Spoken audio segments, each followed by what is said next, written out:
Bienvenue sur Luds, le podcast lithothérapie et énergie positive. Je suis Ludivine et je vous partage ici tous les outils et les informations dont vous avez besoin pour mieux connaître les pierres et mieux apprivoiser leurs énergies. On parlera donc beaucoup de cristaux, mais pas que. Régulièrement, vous retrouverez ici des épisodes hors série traitant de divers sujets holistiques autour de la psychologie positive, de pratiques naturelles, de l'astrologie, du développement personnel et bien d'autres choses encore. C'est parti! Bonjour et bienvenue sur ce nouvel épisode. Merci infiniment pour tous vos retours pour l'épisode 50 de la semaine passée, donc le 50e épisode. Et vos retours notamment sur Instagram en DM. J'ai eu beaucoup de DM par rapport au reel qui avait été donc exceptionnellement filmé. C'était l'introduction de l'épisode qui était filmé pour être posté sur Instagram. Donc c'est seulement 3 petites minutes où je posais le cadre en fait. Et puis voilà, que ça vous montrait un peu l'envers du décor aussi de début d'introduction de podcast. Bref, j'ai eu pas mal de retours parce que dans cette introduction, donc le thème de la semaine passée, c'était définir ses valeurs, ses non négociables et ses priorités et comment voir est-ce que ça colle en fait avec notre vie, avec ce qu'on vit réellement et comment ajuster tout cela. Et comme premier exemple, justement, je parlais du podcast, du fait qu'il y avait 50 épisodes, qu'il avait vu le jour en début d'année et que chaque vendredi matin, je n'avais pas dérogé à la règle depuis. À 7h, il y a un épisode qui était sorti sur les plateformes d'écoute. Je ne m'étais pas dérogé à ça et j'avais évoqué le fait que la régularité était vraiment un non négociable dans certains domaines de ma vie. Et donc, je pense que ça vous a éveillé un peu. Il y a pas mal de monde qui peut-être cherche à se structurer et à trouver une certaine régularité parce qu'avec plusieurs d'entre vous, on est sorti du cadre en fait des valeurs, de définir ces non négociables, etc. Mais on est plutôt rentré justement dans le fait de comment devenir régulier en fait dans notre vie, comment identifier les domaines dans lesquels on devrait être vraiment régulier, etc. Donc, ça rejoint quand même le fait de se connaître, de définir ses valeurs, ses priorités, etc. Mais ça m'a fait, moi, dans mon coin, penser aussi à un épisode de podcast que je vous avais sorti au tout début, lors de la série sur les chakras. L'épisode sur le chakra du plexus solaire. Donc, c'est des épisodes qui sont très complets, où je vous détaillais un peu quel était chaque chakra, quel était son centre énergétique, etc. Et l'un des points dans le chakra du plexus solaire était, comme des règlements, les personnes qui sont beaucoup, beaucoup trop rigides, qui n'ont pas du tout d'adaptabilité, qui ont un planning millimétré, et quoi qu'il arrive, on doit suivre la règle, on doit suivre le planning, on doit suivre ce qui se passe. Et je vous disais que c'était un dérèglement quand ça se passait à l'extrême, parce que dans la vie, on doit pouvoir faire preuve d'adaptabilité. C'est vraiment clé, c'est vraiment important. Peut-être même plus que de régularité, parce qu'on doit être capable de s'adapter à notre environnement. C'est le cas depuis la nuit des temps, et c'est encore le cas avec notre société aujourd'hui. On doit être prêt à s'adapter dans notre vie de tous les jours, s'adapter avec une nouvelle qui vient de tomber au travail, s'adapter, qui chamboule tout notre planning, par exemple, de la journée, s'adapter avec un enfant qui est malade, tout d'un coup, on doit arrêter de travailler, aller le chercher, comment est-ce qu'on s'occupe, on doit peut-être trouver un nouveau médecin quand, imaginons, son pédiatre est parti à la retraite. Enfin voilà, il y a plein de domaines, en fait, de notre vie tout bête, de la vie de tous les jours, qui nous demandent de faire preuve d'adaptabilité et de trouver des solutions. Et ça, c'est vraiment, vraiment une caractéristique qui est très importante, je trouve, pour vivre une vie vraiment fluide, en fait, de faire preuve d'adaptabilité.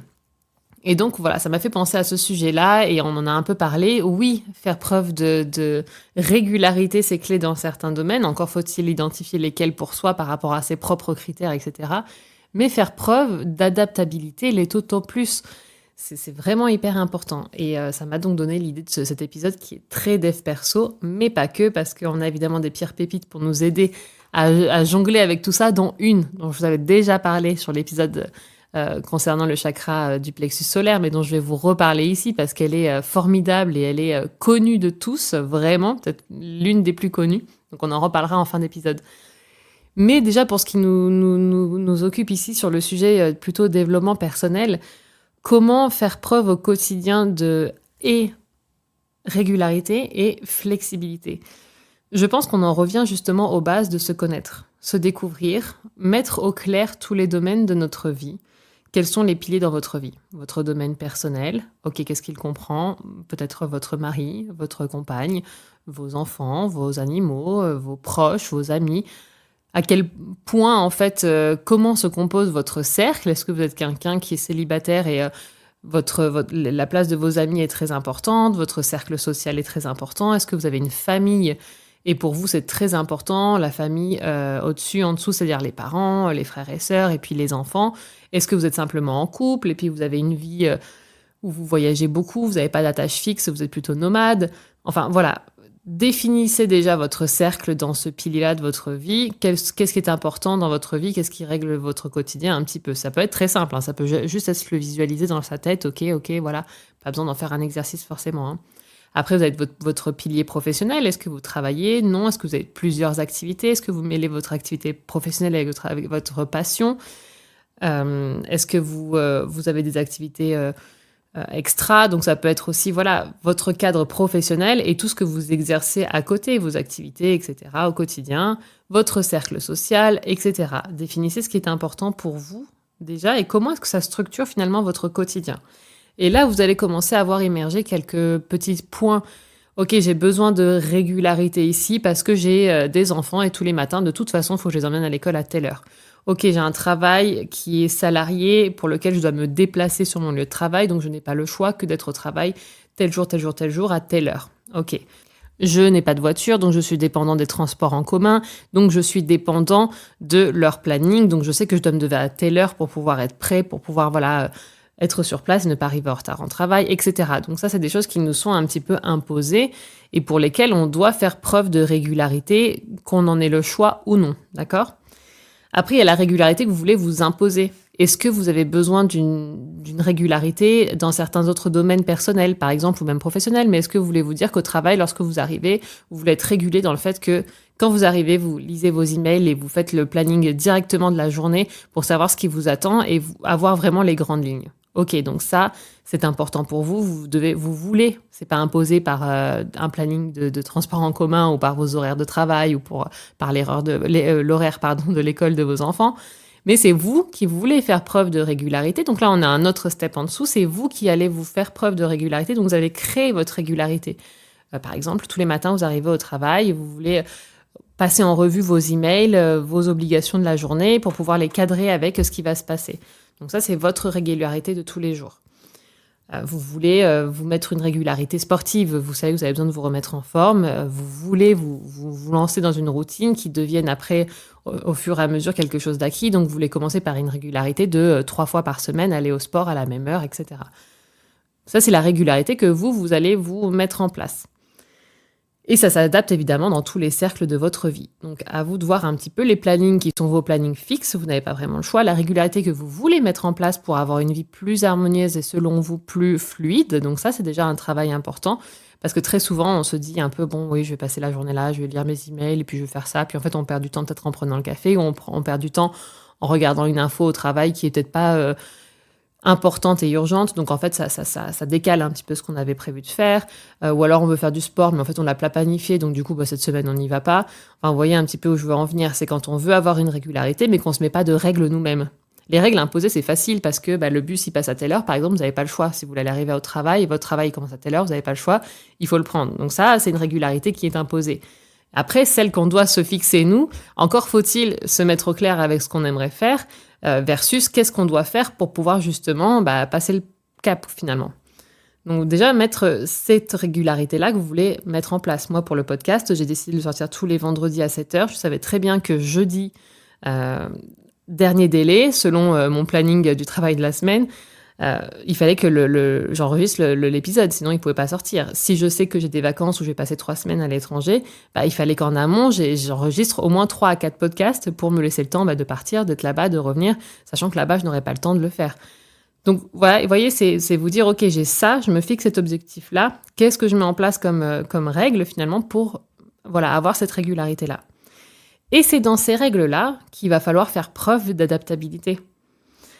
Parce que si vous vous êtes dit tous les matins, j'arrive à telle heure au travail, c'est mon heure de début, mais moi je me suis mis la régularité de commencer en listant mes emails et tous les impératifs de la journée. Si vous arrivez au travail et qu'au travail, il y a un gros couac qui n'est pas prévu, je sais pas, il y a une grosse fuite d'eau, on vous demande votre aide, ou alors il y a quelqu'un qui est malade et vous devez refaire le planning de la journée, ou vous devez gérer X ou Y raison, un client appelle, il veut venir, finalement il n'a pas le temps cet après-midi, il arrive tout de suite ce matin. C'est des choses qui arrivent et si vous êtes trop ancré dans votre régularité, dans vos plannings, dans votre routine, vous n'allez pas savoir faire face. Parce que soit vous allez prendre l'imprévu comme une vague qui vient tout chambouler parce que vous laissez complètement enrouler dans le rouleau et puis vous êtes sous l'eau, vous avez perdu complètement le reste du fil de la journée. Par exemple, le client, il arrive, vous n'avez pas le choix, vous n'avez pas à lui dire non, par exemple, il est là, du coup, vous avez passé du temps avec lui, puis quand c'est fini, vous savez plus où vous en êtes, vous passez à la tâche suivante, mais du coup, vous n'avez pas du tout regardé les emails, ou vous n'avez pas du tout planifié le reste de l'après-midi ou de la journée, etc. Donc là, vous vous laissez emporter et ça dérègle toute votre journée parce que la régularité a été mise à mal et vous n'avez pas su rebondir. Ou alors, cas peut-être même encore pire, vous arrivez, on vous demande votre aide, il y a un gros problème, il y a une fuite d'eau, besoin de votre aide. Ah non, moi, je dois lire mes emails, je dois regarder ça, je dois regarder ça. Ça attendra parce que moi, j'ai ma to-do d'abord. Mais oui, mais là, vous mettez à mal les personnes qui sont avec vous. Non, moi, j'ai ma rigidité, je dois faire ça, mais du coup, les autres, ils font comment? C'est à eux de se suradapter parce que vous voulez pas faire face à l'événement, parce que vous avez votre to-do à faire, le reste, ça vous impacte pas, ça verra après. C'est un exemple, ça peut être dans plein de cas de figure différents que ça arrive. Vous voulez pas entendre parler de ça parce que vous êtes dans votre régularité, vous êtes dans votre truc, c'est comme ça, je fais ça, il n'y a pas d'autre façon de faire. Non. Il faut savoir faire preuve d'adaptabilité. Il faut savoir faire preuve de OK, je vais relayer ça, mais comment je vais le relayer? Je vais devoir le mettre de côté. À quel moment est-ce que je vais le faire? OK, ça va me prendre combien de temps?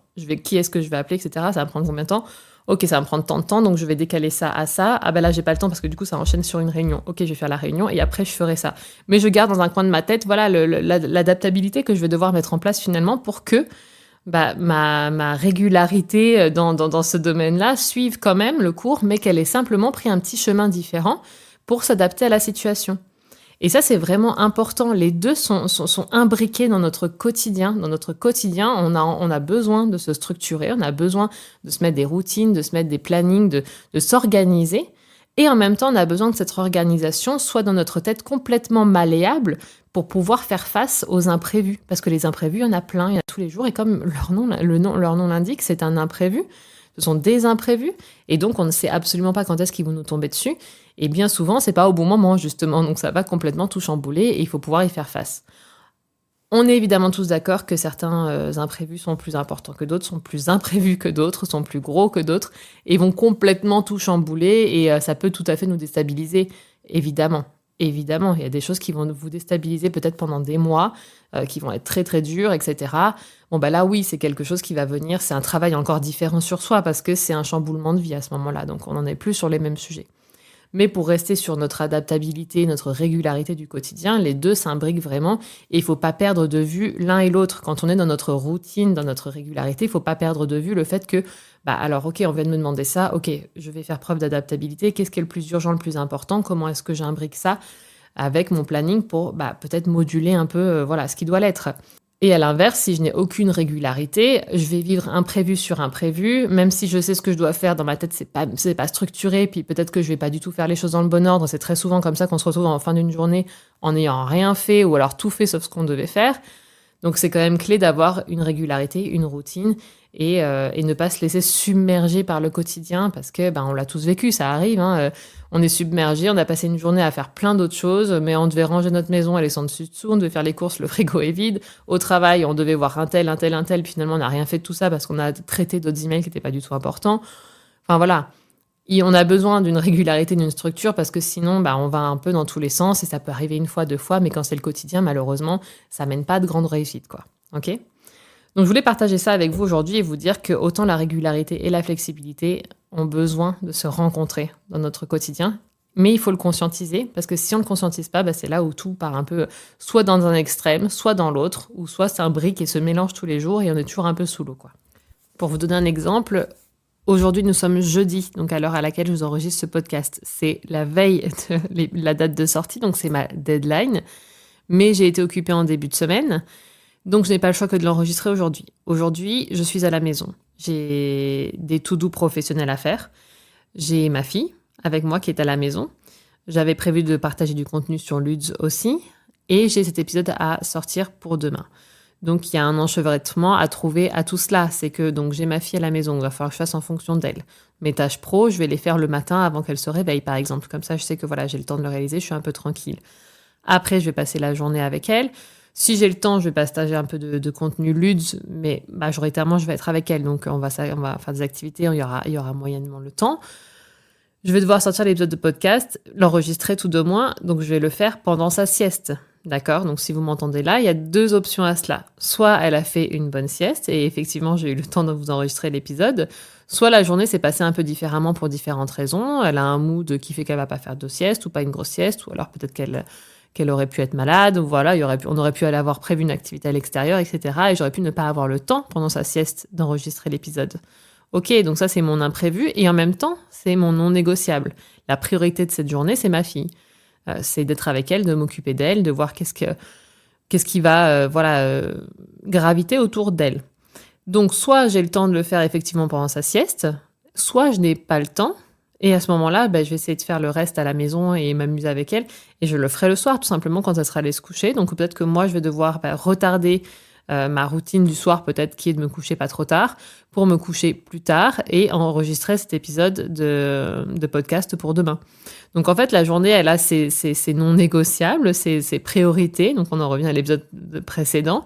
Et là, sa régularité. Donc, c'est important de faire aujourd'hui l'épisode de podcast, de faire mes tâches professionnelles. Qu'est-ce que je peux relayer à plus tard? Le contenu lude, voilà, je peux le relayer à plus tard. Qu'est-ce que je ne peux absolument pas faire et de quoi va découler toute ma journée, sur quoi je ne peux pas faire l'impasse, ou qu'est-ce qui est de toute façon ma top priorité, c'est ma fille, et comment ma journée va se passer avec elle. Donc autour de ça, je gravite un petit peu, j'adapte, je module ma régularité, qui est que de toute façon demain matin, l'épisode de podcast sera publié. Vous écouterez ces mots vendredi si vous le souhaitez, mais en tout cas vendredi 7h, ils seront disponibles sur les plateformes d'écoute. Et moi, à côté de ça, j'aurais modulé ma régularité habituelle pour pouvoir aboutir au même point, mais en ayant pris des chemins qui se sont adaptés à mon quotidien. Vous voyez ? Donc, on sera d'accord pour dire que dans certaines situations, ce sont des choses qui se font tout à fait naturellement, en tout cas pour certaines personnes et peut-être pour certaines situations. L'adaptabilité va se faire toute seule, la régularité aussi. Donc, ça peut être un point fort chez quelqu'un ou ça peut être un point assez de toute façon évident pour certaines situations.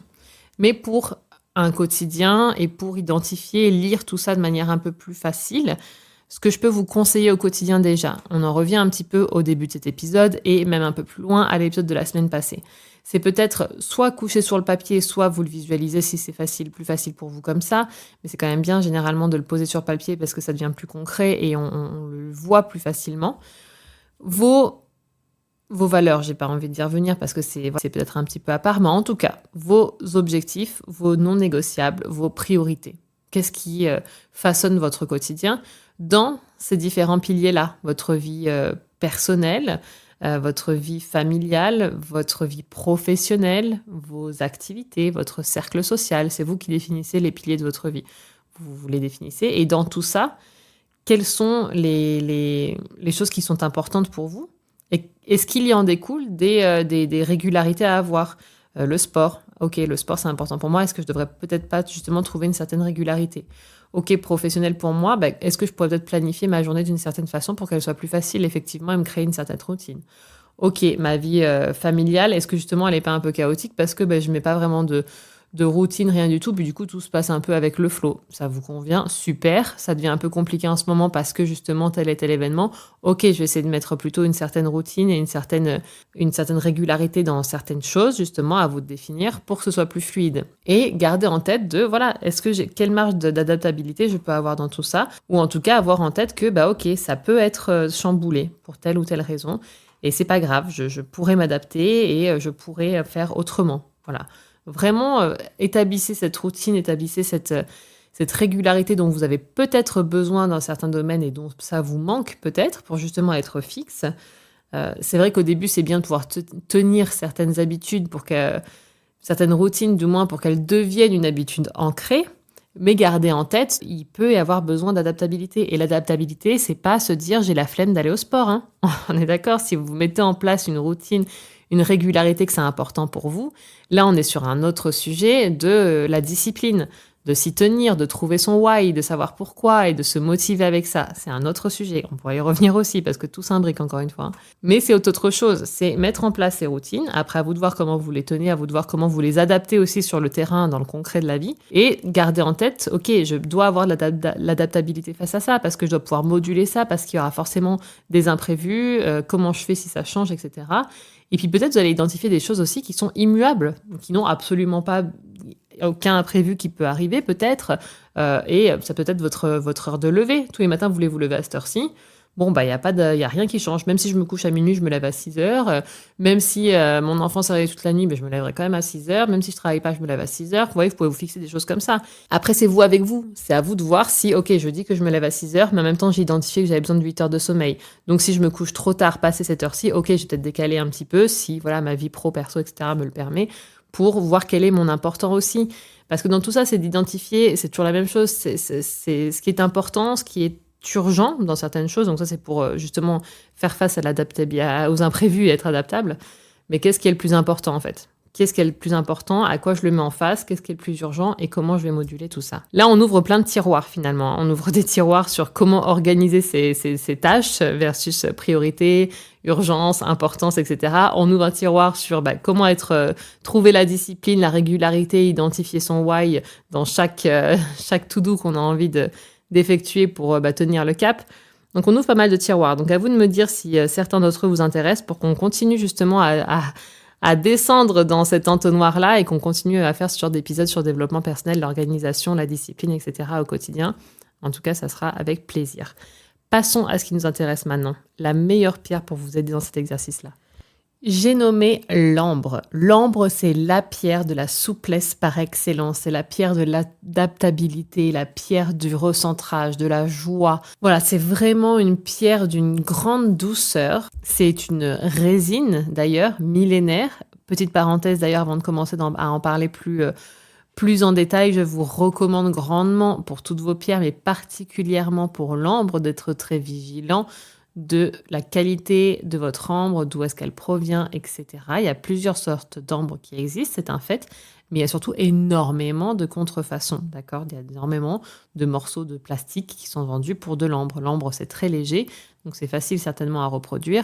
Il y a beaucoup de fausses ambres qui circulent, et ça, évidemment, ça n'a aucun impact. L'ambre, c'est quand même quelque chose qui est assez onéreux, voilà, il faut le savoir, parce que c'est millénaire, parce que c'est limité, pour X raisons. Voilà, donc soyez quand même vigilant sur l'ambre que vous vous procurez. Et l'ambre, vous le savez, hein, quand on pense à l'ambre, on pense tout de suite aux enfants, aux bébés. Dès qu'un enfant a mal aux dents, on court lui acheter un collier d'ambre, sans parfois même avoir aucune conscience sur le fait que là, on est plus sur de la lithothérapie, de l'énergétique que du soin. Les pharmaciens en vendent d'ailleurs eux-mêmes. Bref, petite parenthèse faite. Il n'y a rien de tel que l'ambre pour aider un enfant lors de ses poussées dentaires et plein d'autres caps d'ailleurs dans sa vie. Mais vraiment, l'ambre, c'est ça, c'est le fait de réussir à traverser des tempêtes, alors que ce soit physique, mentale, émotionnelle. Elle aide sur tous les plans, elle aide vraiment à apporter cette douceur, cette souplesse. Donc pour les dents, on y pense sur le plan physique, elle apporte de la souplesse aux gencives pour que voilà, le mal passe plus facilement.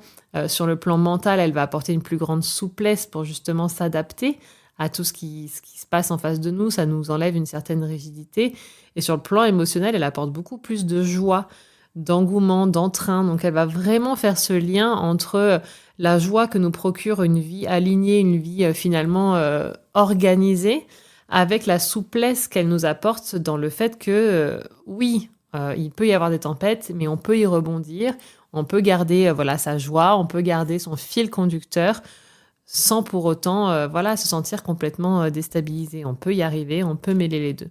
Donc l'ambre, j'en parle évidemment énormément dans sa fiche descriptive dans le livre, donc le livre original Lutz, ton guide en lithothérapie énergie positive, qui existe en e-book également. J'en ai parlé il y a quelques temps en story pour vous dire que c'était l'e-book le plus rentable de l'histoire parce qu'il y a quasiment 300 pages. Du coup, il y a vraiment le livre qui existe dans sa version digitale. Donc évidemment, c'est le plus avantageux de tous les e-books, mais il y a une raison à ça, c'est que c'est pas un e-book en tant que tel, c'est la trame PDF d'un livre physique qui a été écrit et qui a été publié. Donc évidemment, c'est pas le même travail qu'un e-book. Bref, parenthèse faite, dans sa fiche descriptive, j'en parle beaucoup. J'en parle également dans l'épisode sur les enfants et les pierres. J'en parle sur le compte Instagram également. Elle a un post dédié, il faut fouiller un peu sur le compte, mais elle y est. J'en parle sous plein de formats différents parce que c'est une pierre, une résine qui est fabuleuse, dont on a absolument besoin au quotidien. Et voilà, si vous voulez vous aider d'une manière plus spirituelle et plus tournée vers le minéral, l'ambre est idéal dans l'exercice dont on parle aujourd'hui. Donc vous pouvez tout à fait porter, comme les enfants en fait, un collier d'ambre quand vous sentez que vous avez besoin justement dans votre quotidien de soit faire preuve d'adaptabilité parce que vous êtes un peu dans une tempête et ça chamboule votre quotidien, ou vous voulez justement mettre en place un peu votre structure et vous dire que vous voulez garder une marge de manœuvre et être ouvert au chamboulement éventuel et au fait que tout ça doit rester malléable. À vous de décider quand est-ce que vous allez la porter, comment est-ce qu'elle va pouvoir vous aider. Mais en tout cas, elle est très facile à trouver sous forme de bijoux parce qu'il y a ces colliers pour enfants qui existent et il existe pour plusieurs enfants, pour les bébés, mais aussi pour les enfants, les bambins. Donc, il y a des tailles qui sont aussi adaptées aux adultes. Il y a des bracelets qui existent et puis il y a des vrais pendentifs d'ambre qui existent pour adultes. Et puis, vous pouvez tout simplement vous procurer un magnifique morceau de résine et le porter avec vous. C'est tellement léger, c'est tellement chaud, donc c'est très, très, très agréable. Voilà, j'espère que cet épisode vous aura plu, qu'il pourra vous apporter des clés supplémentaires à celles qui ont été données dans l'épisode précédent. Et n'hésitez pas à repenser à ce que je vous ai dit il y a quelques minutes en arrière. Si les tiroirs qu'on a ouverts dans cet épisode vous parlent et que vous souhaitez qu'on continue à développer certains de ces domaines qui de toute façon sont tous liés, c'est avec un grand plaisir. Je reparle de la newsletter rapidement avant de clôturer cet épisode. J'en ai parlé sur le compte Instagram. Si vous n'êtes pas inscrit, allez sur le compte leluds.store. En bas de n'importe quelle page, vous avez la possibilité de vous inscrire à la newsletter en rentrant votre email. Il n'y a pas plus simple que ça.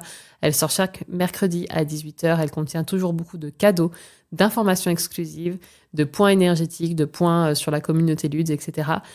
Et je vous ai donné pas mal d'informations sur celle qui est sortie ce mercredi. Donc, je vous ai parlé de certains produits physiques Luds qui vont sortir. Donc, c'est pas un secret. J'en ai parlé sur Instagram. J'en reparlerai dans très, très, très peu de temps parce que ça va très bientôt arriver. Et les personnes inscrites à la newsletter auront l'exclusivité des commandes et des précommandes pour les premières heures. Donc, peut-être les premières 24 heures. Je vais voir comment ça se prépare. Mais le site sera fermé et les personnes qui sont inscrites à la newsletter seront les seules à y avoir accès pour faire les premières commandes. Donc, c'est quand même un avantage qui est non négligeable, outre tous les autres cadeaux et contenus gratuits téléchargeables que je partage régulièrement. Donc, n'hésitez pas à y aller si vous êtes intéressés. Et je vous dis à très bientôt donc, pour plein de nouvelles. Et de toute façon, vendredi prochain, 7h pour le prochain épisode ici. Bye bye.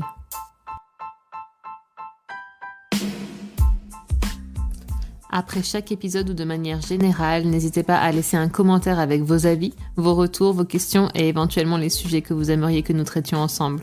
N'hésitez pas également à mettre la note de votre choix sur la plateforme d'écoute que vous utilisez afin de faire connaître ce podcast.